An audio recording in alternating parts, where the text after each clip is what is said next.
Memang tauhidnya Wahabi beda dengan tauhid Rasulullah. Dari mana sumber tauhid rububiyah uluhiyah? Tauhid rububiyah uluhiyahnya Wahabi sumbernya dari jahiliyah, yaitu dari Abu Jahal dan Abu Lahab. Mengapa begitu? Di kitab-kitab Wahabi ketika menjelaskan tentang tauhid tiga ini, dalam penjelasan tauhid rububiyah uluhiyah selalu ada keterangan tauhidu Abi Jahlin wa Abi Lahab. Keyakinan Wahabi bahwa Abu Jahal dan Abu Lahab orang yang bertauhid. Mereka ini, Wahabi ini penggemar Abu Jahal dan Abu Lahab, saudara. Mengapa? Dipuji-puji di kitabnya sebagai orang yang bertauhid. Karenanya ada kitab Kaifa Nafhamut Tauhid. Bagaimana kita memahami tauhid? Karangan ulama Wahabi dari Saudi, Syekh Ahmad bin Muhammad Bashmir. Kalau di daerah sini ada tokoh Wahabi, tanya kitab itu, biasanya punya dan dikasih gratis, bagi-bagi gratis. Ada bab tauhidnya Abu Jahal dan Abu Lahab. Dari dulu gak pernah ada kelompok di luar Ahlus Sunnah wal Jamaah di kitab-kitabnya meyakini kalau Abu Jahal dan Abu Lahab bertauhid, kecuali Wahabi. Nah, apa kata si Wahabi? Inna Aba Jahal wa Aba Lahab wa man ala syakilatihima minal musyrikin kanu yu'minuna billah wa yuwahhidunahu fir rububiyyah khaliqan wa raziqan muhyiyan wa mumitan darran wa nafihan. Sesungguhnya Abu Jahal dan Abu Lahab dan orang-orang musyrik yang seperti mereka selalu beriman kepada Allah, bertauhid kepada Allah secara rububiyah, bahwa Allah Maha Pencipta, pemberi rizki, mematikan, menghidupkan, mendatangkan manfaat, mendatangkan madarat. Ini kata Wahabi. Abu Jahal dan Abu Lahab dinaikkan, dipuji-puji setinggi langit. Lalu habis itu umat Islam dikafirkan. Apa kata dia? Ajibun wa gharib. Sungguh aneh dan mengherankan. Ayyakuna Abu Jahal wa Abu Lahab aktsara tauhidan lillah wa akhlasa imanan bihi minal muslimin alladzina tawassaluna bil awliya wassalihin. Sungguh aneh dan mengherankan. Ternyata Abu Jahal dan Abu Lahab lebih mantap tauhidnya, lebih bersih imannya daripada umat Islam yang bertawassul.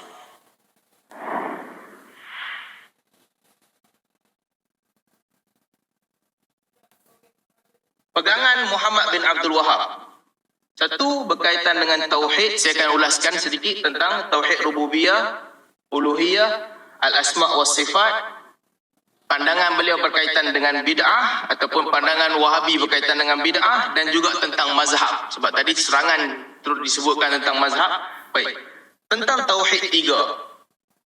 Soalan kita yang pertama, apakah ada keluasan untuk nak bahagikan tauhid kepada tauhid tiga ataupun tidak? Dan yang kedua, bagaimana tauhid rububiyah dan uluhiyah ini dilihat pada pandangan ulama Islam yang terdahulu daripadanya? Dan yang ketiga, apakah ini bertepatan ataupun tidak dengan Al-Quran dan Sunnah? Ini saya kena puji Ustaz Engku sikit lah, sebab dah semakin matang. Dahulunya, kata Ustaz Engku dahulu, apabila dia membantah pembahagian tauhid tiga, katanya, namun ianya tetap memerlukan sokongan dalil, apatah lagi jika berkaitan dengan persoalan akidah. Ini dululah 5 tahun lepas. Tapi pembentangan terbaru, bid'ah di dalam kaedah penyusunan semata-mata tidaklah menjadikan ia bercanggah dengan syarak. Matang sikitlah. Itu yang kita setuju. Takkanlah nak bahagi tauhid pun membahagi cara mengajar tauhid pun memerlukan dalil qat'i. Alhamdulillah 2022 sedikit lebih matang daripada 2016 lah. Seterusnya disebutkan di situ, ini masih lagi 2016 dulu, ketika dalam mood untuk menyerang tauhid tiga secara tidak matang, katanya ini seolah-olah kita bagi gambaran seolah-olah Allah masih belum lagi menyempurnakan agama. Allah masih belum menyempurnakan agama melalui wahyu kepada Rasul. Kemudian datang Syekh Ibn Taymiyah dan Muhammad bin Abdul Wahab membahagikan tauhid kepada tiga untuk menyempurnakan agama Islam. Kononnya nak kata tak boleh bahagi tiga. Kalau kau bahagi 3 menunjukkan seolah-olah pembahagian ni baru datang. Baru datang dan menyempurnakan. Dalam masa yang sama, di muka surat PHRG bawa sifat 50 yang dibuatkan oleh tokoh mereka. Kritikan yang sama boleh dibentangkan. Takkanlah tak sempurna lagi kamu datang nak bagi cukup 50 sifat. Ceritanya mudah begini. Pembahagian 20 ke, 50 ke, 3 ke, ini pembahagian masing-masing. Sekiranya ia membawa kepada jalan, kepada matlamat memahami tauhid, itu telah memadai. Saya bersetuju dengan Ustaz Engku tahun 2022. Dan saya bersetuju dengan Ustaz Engku juga, pandangan beliau pada tahun 2016 itu kebudak-budakan dan tidak matang. Pembahagian is okey. Seterusnya, ada sebahagian yang membantah. Ini disebutkan dalam sebahagian daripada pembentangan Kiai Idrus Ramli. Ilah dan Rabb ini membawa maksud yang saling sama. Maksudnya sama. Interchangeable. Tak boleh bagi nama rububiyah dan uluhiyah. Sekali lagi, kita bukan bincang pasal istilah tu. Ulama bukan bincang tentang istilah itu, tetapi tentang intipati untuk mengajarkan tauhid. Yang dikritik itu Ibnu Taimiyah pun tahu, Muhammad bin Abdul Wahab pun tahu, kalau istilah ilah dan Rabb digunakan dalam konteks yang menyendiri, mungkin membawa maksud yang selainnya. Ilah membawa maksud Rabb, Rabb membawa maksud ilah, itu biasa. Kalau ditanya dalam kubur man rabbuka, artinya siapa Tuhan yang kamu sembah? Itu biasa.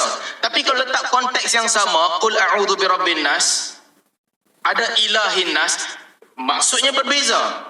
Katakanlah aku berlindung dengan rabbin nas, ilahin nas. Kalau diletak sekali, artinya ada maksud yang menjadikan dua perkataan itu special, maksud yang special. Ala kulli hal, tentang pembahagian bahasa ini tidak ada masalah. Walaupun ada tokoh cuba membesarkan perbezaan ini. Tentang pembahagian ini telah diakui sendiri oleh tokoh Wahabi Muhammad bin Abdul Wahab dan orang yang diidolakannya Ibnu Taimiyah, bahawa tidak ada masalah dan mereka sedia maklum tentang perbezaan perkataan ini digunakan interchangeable. Seterusnya, tauhid rububiyah. Ini penting. Kenapa penting? Ini bukan tentang Wahabi dan Ahli Sunnah wal Jamaah ataupun Wahabi dan Asy'ariyah. Ini Wahabi dan Aswaja. Maksud saya Aswaja ni bukan Syairah, Aswaja ni aliran ni lah. Apa bezanya? Rububiyah. Okey, rububiyah mempercayai bahawa Allah adalah pencipta. Allah adalah pentadbir. Allah adalah pengatur. Kepercayaan ini ada pada zaman jahiliyah. Nama Abdullah tu bukan baru tau. Bukan Nabi dah lahir baru ada. Zaman jahiliyah lagi dah ada nama Abdullah. Zaman jahiliyah lagi, mereka dah pergi tawaf dan ucap talbiyah. Mereka dah kata, labbaik Allahumma labbaik, labbaik la syarika illa syarika lak.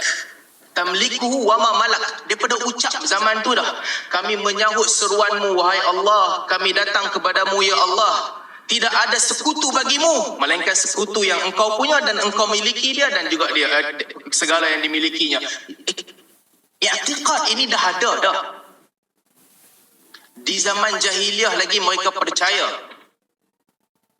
فَإِذَا رَكِبُوا فِي الْفُلْكِ دَعُوَا اللَّهَ مُخْلِصِينَ لَهُ الدِّينَ. Apabila mereka menaiki lautan di atas kapal, mereka akan doa minta sungguh-sungguh kepada Allah. Lepas itu bila mereka tenang, mereka relax daripada doa dah. Ini i'tiqad daripada zaman jahiliyah. Nabi perang dengan Abu Jahal. Abu Jahal minta doa kepada Allah Ta'ala untuk menangkan dia. Tahu, Abu Jahal minta kepada Allah Ta'ala. Menunjukkan konsep rububiyah, percaya bahawa Allah lah pencipta, pentadbir, pengurus alam ini, ada pada masyarakat jahiliyah. Sebab tu dalam ayat-ayat Al-Quran, wala in sa'altahum man khalaqas samawati wal ard la yaqulunna Allah. Kalau kamu tanya kepada mereka siapa yang menciptakan langit dan bumi, mereka katakan Allah. Kalau kamu tanyakan kepada mereka siapa yang menciptakan mereka, mereka katakan Allah. Dan seterusnya ayat-ayat begini banyak di dalam Al-Quran. Baik, apa isunya? Isunya musyriki Mekah tetap kafir. Walaupun mereka percaya Allah pengatur pentadbir. Kenapa? Kerana mereka pergi minta kepada berhala. Sebelum kedatangan Amr bin Luhai bawa berhala masuk ke Mekah, mereka tak ada berhala. Bila datang berhala di situ, mereka minta kepada berhala. Mereka percaya Allah yang bagi. Tapi mereka tetap kafir. Jadi kenapa isu ini penting? Kerana ramai orang yang macam jahiliyah. Ramai orang begitu. Mungkin zaman ini dah kurang sebab ada gerakan reformis yang datang berubah. Tahun 50-an, 60-an, 70-an, ramai orang pergi ke masjid, solat isyak nak masuk hutan. Tok nenek anak cucu nak tumpang lalu, tolong bagi laluan. Ini apa? Ramai orang yang malam Jumaat baca Yasin, lepas tu nak pergi ke laut. Dia cerita ke orang, jangan lawan, mambang laut ni kuat, dia boleh timpakan mudarat, kena minta lindung dengan dia. Ini apa? Ini bukan baru. Datang gerakan-gerakan reformis menyucikan manusia daripada ini. Tidak mengikat diri, tidak takut, melainkan kepada Allah Subhanahu Wa Taala. Jadi ini berkaitan dengan tauhid rububiyah. Ada beberapa hujah yang dibawakan. Hujah ini penting sebab ada kelompok dia nak bantah ni. Dia nak kata tak, Quraisy tak ada tauhid rububiyah. Tak ada. Sebab apa tak ada? Sebab dia nak kata Quraisy itu sesat ataupun kafir kerana percaya makhluk yang bagi. Selagi mana kamu percaya Allah yang bagi, okey, boleh minta kat siapa-siapa. Minta kat mambang pun boleh, minta kat bomo pun boleh, minta kat dekat tokong pun boleh, minta. Ada kepercayaan begitu. Belum syirik. Jadi itu clash pointnya. Sebab itulah kalau tengok salah satu ayat Al-Imam Razi, sebab saya sebut tadi ini bukan pertentangan di antara Aswaja dan Wahabi.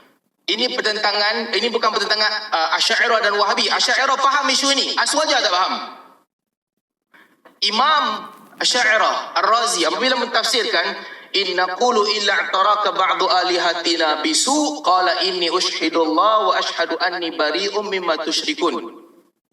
Apabila kaum Nabi Hud mereka mengatakan illa taraka ba'du alihatina bisu, yang kami lihat ni Hud, engkau ni hanya ditimpakan keburukan oleh Tuhan kami. Ada orang kata maksudnya depa ni depa percaya berhala lah. Depa percaya berhala yang berkuasa penuh. Tak semestinya. Pengikut Nazim Haqqani, berapa ramai di antara mereka yang disebut Nazim Haqqani sebut bila masuk ke tengah laut minta tolong dengan wali. Dia kata Allah bagi. Sebab tu Al-Imam Razi bila dia ulaskan ayat sebelumnya, qalu yahud ma ji'tana bibayinatin wa ma nahnu bi tariki alihatina an qaulika wa ma nahnu laka bimu'minin. Kaum Nabi Hud bila kata dekat dia, Al-Imam Razi kata wa hadha aidan rakik. Pandangan ini ataupun ayat ini tak bagus, lemah. Li'annahum kanu ya'tarifuna bi anna an-nafi' wad-dar huwa Allah Ta'ala. Kerana mereka ini meyakini bahawa yang memberi manfaat dan mudarat adalah Allah Subhanahu Wa Ta'ala. Sehingga akhir ayat tu kita boleh baca kemudian. Artinya Imam Asy'ariyah Ar-Razi bila mentafsirkan ayat ni, beliau iktiraf dan tahu ini bukan bererti kaum Nabi Hud ni tak percaya bahawa Allah yang bagi. Mereka tetap percaya Allah yang bagi, tapi mereka tetap syirik. Kerana mereka pergi minta kepada makhluk. Dan mereka percaya bahawa makhluk itu memberi. Dia boleh bagi dengan izin Allah Subhanahu Wa Ta'ala. Wala tasubbul ladzina yad'una min dunillah fayasubbullaha 'adwan bighairi 'ilm. Ar-Razi bila mentafsirkan ayat ini katanya, kami telah sebutkan sebelum ini bahawa mereka berikrar dengan kewujudan Allah, maka mustahillah bagi mereka nak memaki Allah. Maka Ar-Razi bagi apa pembahagian. Mungkin ini kafir lain yang mana mereka ini dahriyah, ataupun mereka berniat nak maki Nabi sahaja, ataupun mereka ini nak maki Tuhan kepada Nabi SAW, bukan Allah Ta'ala. Maksudnya apa?